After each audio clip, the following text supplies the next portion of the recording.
The Philadelphia Eagles walked into one of the loudest, most intimidating stadiums in the entire National Football League and walked out with a statement win.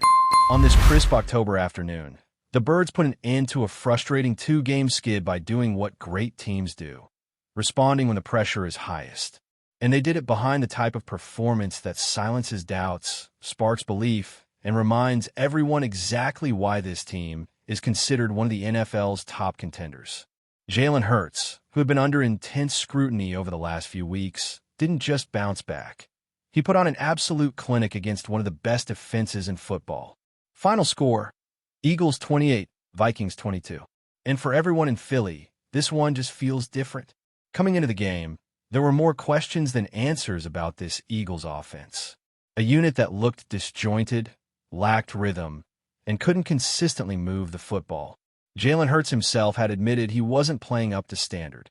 That honesty, that accountability is what makes a great leader, but words mean little if they're not backed up on the field. Well, Hurts backed them up in a big way.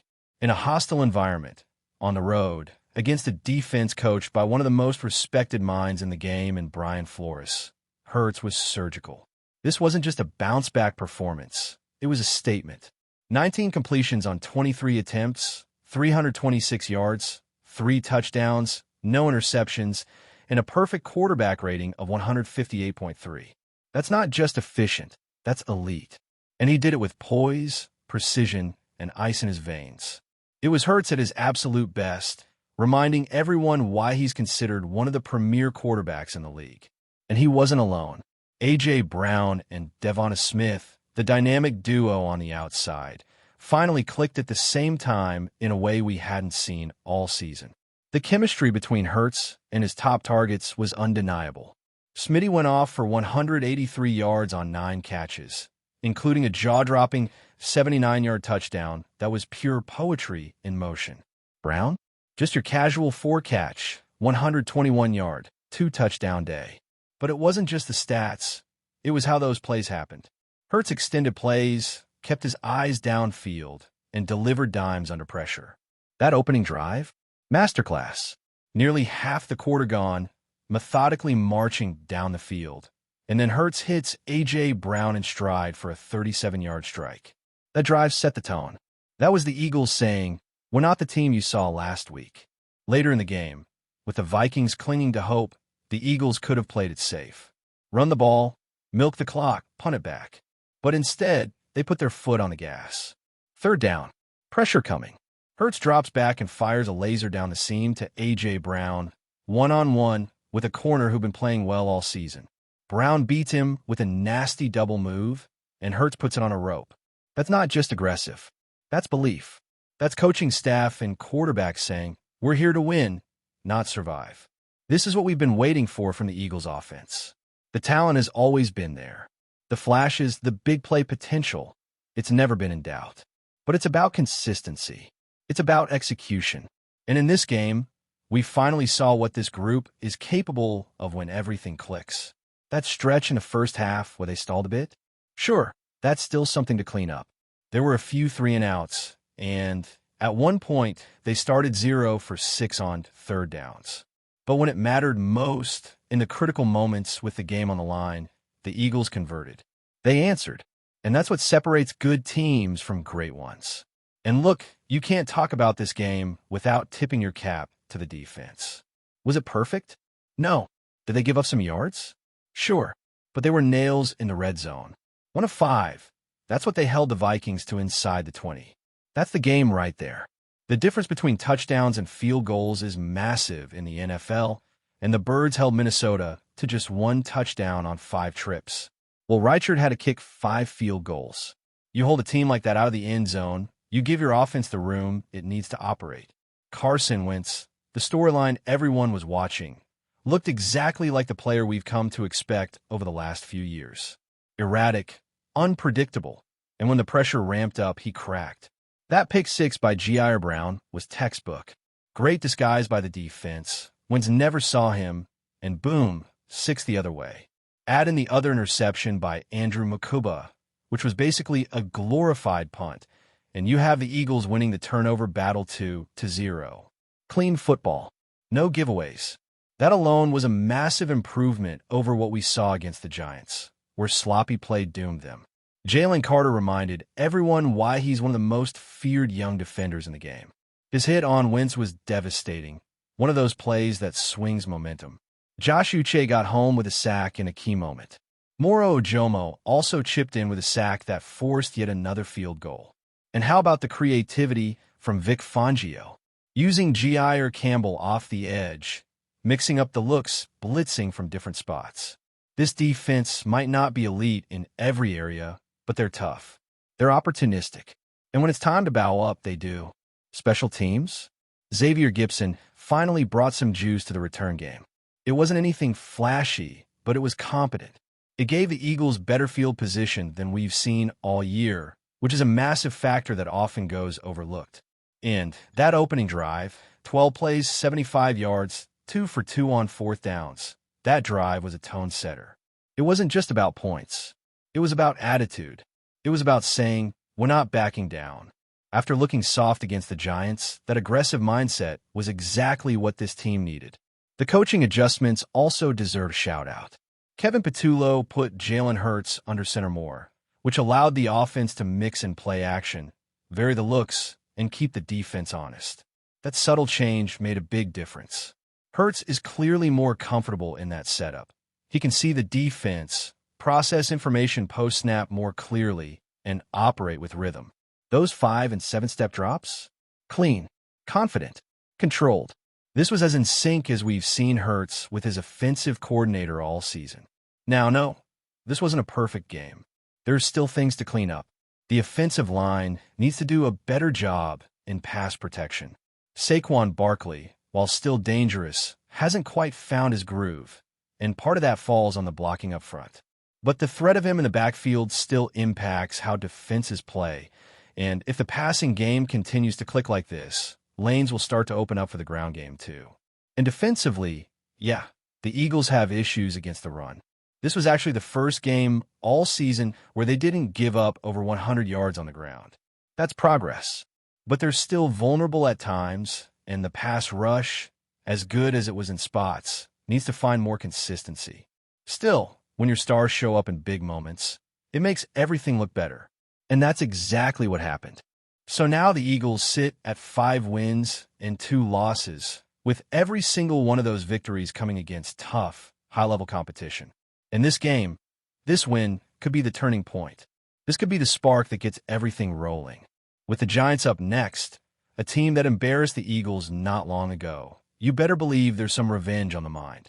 But more importantly, there's momentum, confidence, belief. And when this team believes, when Jalen Hurts is locked in like this, when the stars are playing like stars, the Eagles can beat anybody. Another huge piece of this victory that deserves attention is the emotional impact it clearly had on the locker room. When Jalen Hurts walked off the field and into the tunnel, he turned to the cameras and said, "We ain't losing no more." That's not just bravado. That's leadership. That's confidence from a guy who has taken all the hits, all the criticism, all the second-guessing over the past few weeks, and responded like a true franchise quarterback. You don't say something like that unless you believe it deep down. And you could feel that energy radiating through the entire team. You saw it in the body language, in the celebrations, in the execution on both sides of the ball. The Eagles didn't just play to win. They played like a group that had something to prove. And for those who were questioning Hurts over the last couple of games, and there were plenty, this performance was the kind that forces you to shut up and listen. Because when you come out and torch a defense like Minnesota's in their house with that kind of efficiency, there's really nothing more that needs to be said. That's what accountability looks like. Hurts owned his struggles publicly. He admitted his role in the offense's inconsistency. And then he went out and put together arguably one of the most polished passing games of his career. He beat the blitz. He beat zone. He made anticipatory throws. He threw with touch. Every criticism that had been leveled at him, he answered with action. But maybe what's most impressive is how the entire offense elevated around him. It wasn't just Hurts playing at a high level.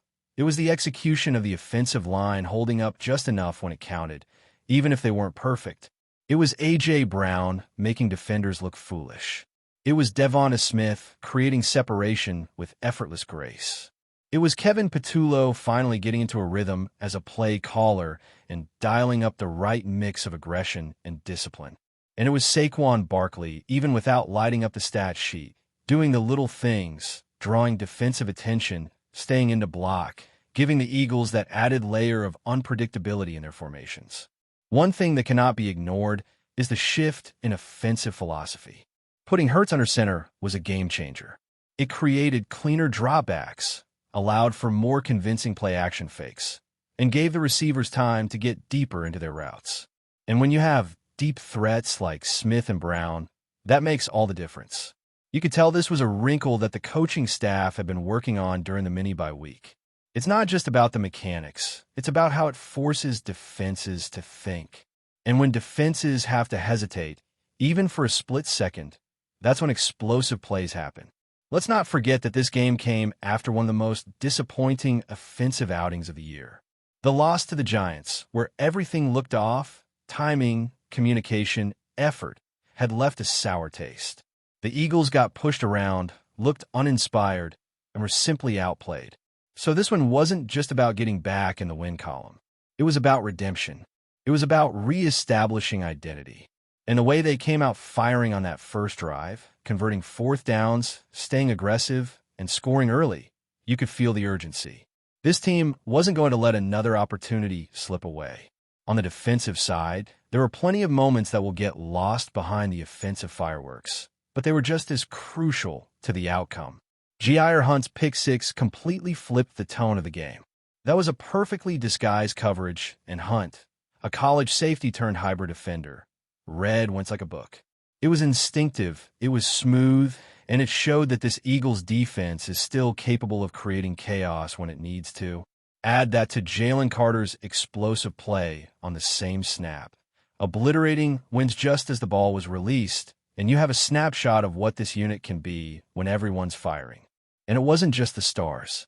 It was players like Moro Ojomo, who continues to show up in big moments with timely pressure and discipline in the run game.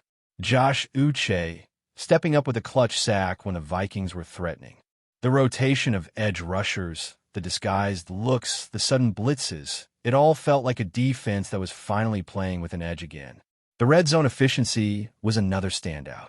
Holding Minnesota to just one touchdown and 5 trips isn't easy, especially considering how quickly Kevin O'Connell can adjust his play calling.